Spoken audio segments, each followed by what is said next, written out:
morning, Michael Walsh here. Happy Memorial Day to everyone. We're going to set up another easy fence too for Heidi and Joel in a smaller paddock. Let them out separately, and then we're going to let the does and the dogs back out on their paddock today. So hope everybody's having a great holiday. If you haven't already, please subscribe to our channel. Hit the like button. That helps our channel more than you know. And ring the notification bell so that you'll be notified of any new videos as we put them up. We're at the corner of the lean-to, or the run-in shed, on Heidi and Joel's side. And this is the area over here I'm going to fence in. It's just a small area. There's only two of them. I used the DR walk-behind brush trimmer mower a couple days ago. Went across here, set the fence. Nice and shady, good breeze here. And then mowed all the way down there. I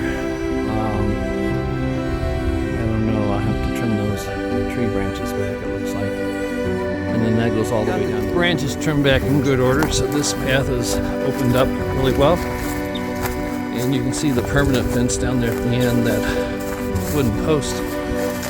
So we'll come down here and attach to that. So the fence from the Gallagher 2 super fence will be in this mowed path here. So that will effectively give them a small paddock. And they'll have all this vegetation, and they can groom up the underneath side of those trees. We'll go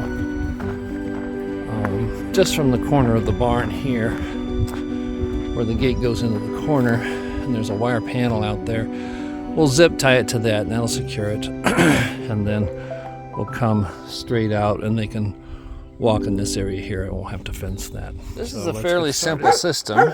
There's 4 reels of fence line, and there are 10 posts here.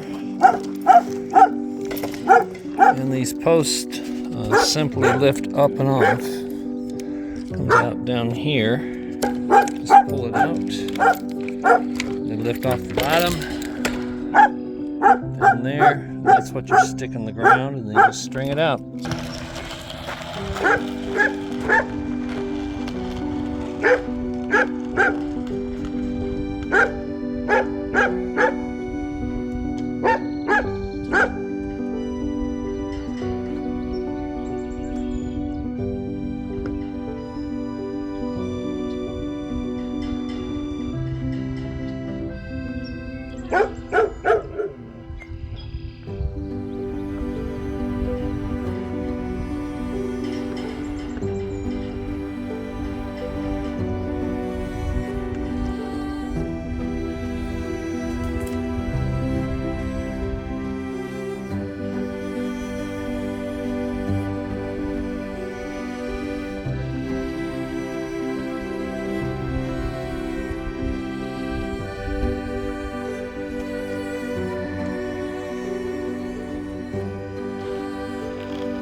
We have really dry weather here, really hard ground. We haven't had any rain for 2.5, almost 3 weeks, and none projected, so ground's pretty hard.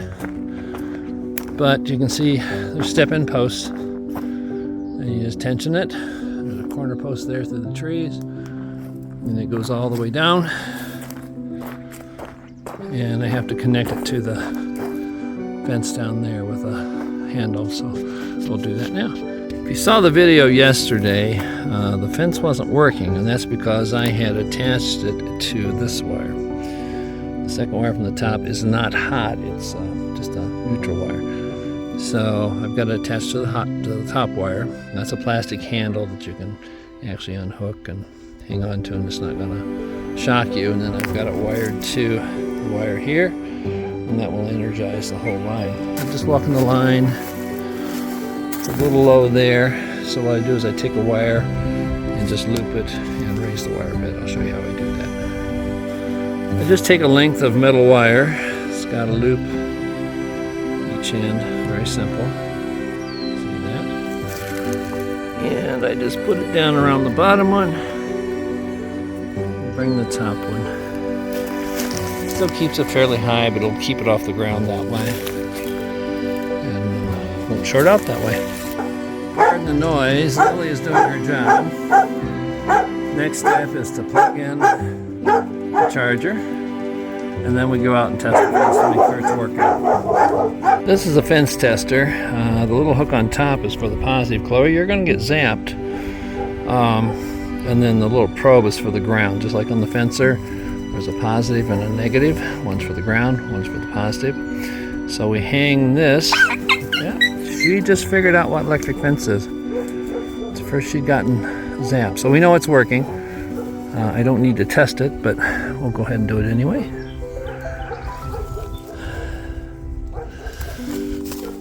Put that into the ground, as hard as it is.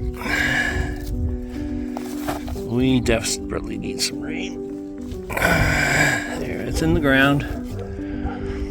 Turn this around.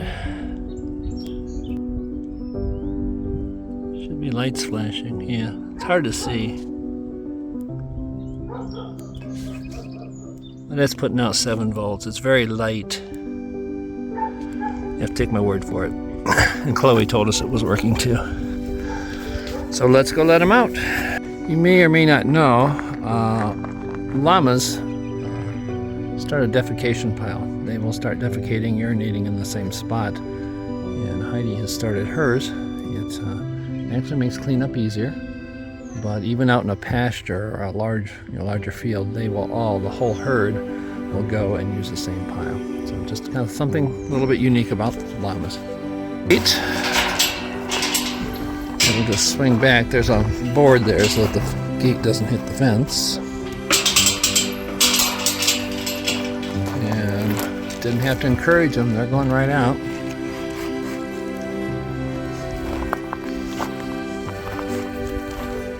And make sure Heidi knows what the fence is. She did good yesterday, but let's just make sure she does. New area, so she has to explore. That's part of her guarding instinct. Any new area, she really scopes it out. She's very visual. Something different, though. Alert. Joel found the trees right away. That's the goat candy. Plenty of that out here for him.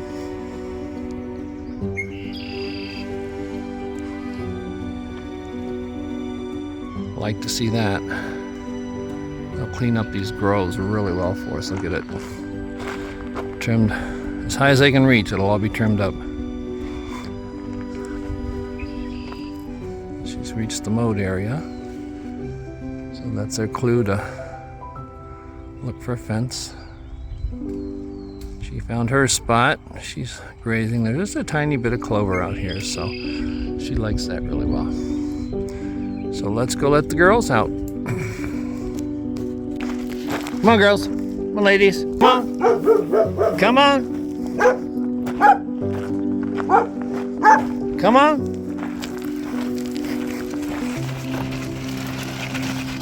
Come on. There they go. Only had to ask them once.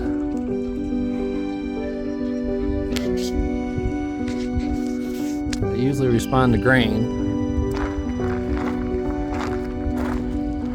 Go on out.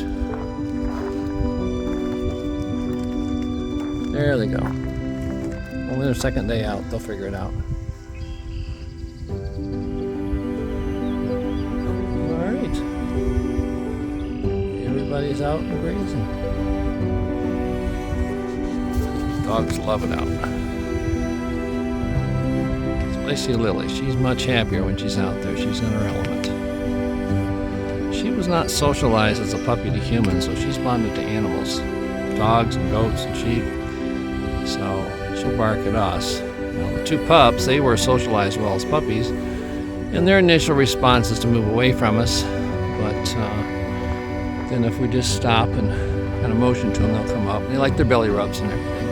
And that's the way you want them. You want them, their first instinct is to stay with the herd. And so they're all working out really well. They bonded as a group, and we're very pleased with that. We get the sheep 4 weeks from today.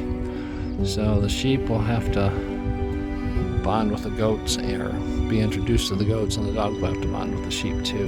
The pups were raised with sheep and goats. I believe Lily was too, but it shouldn't be an issue. So it's, everything's going well. This is the difference after just a few hours of grazing. They had about an hour and a half yesterday, and they've had a half an hour today. And you can see the difference. They love the garlic mustard. That's garlic mustard in there. And it's an invasive species, and they're clearing it out. You can see the low leaves on that tree to the left. That was all covered. That stump ahead of us was covered yesterday. So they do an excellent job of clearing this out. Very pleased.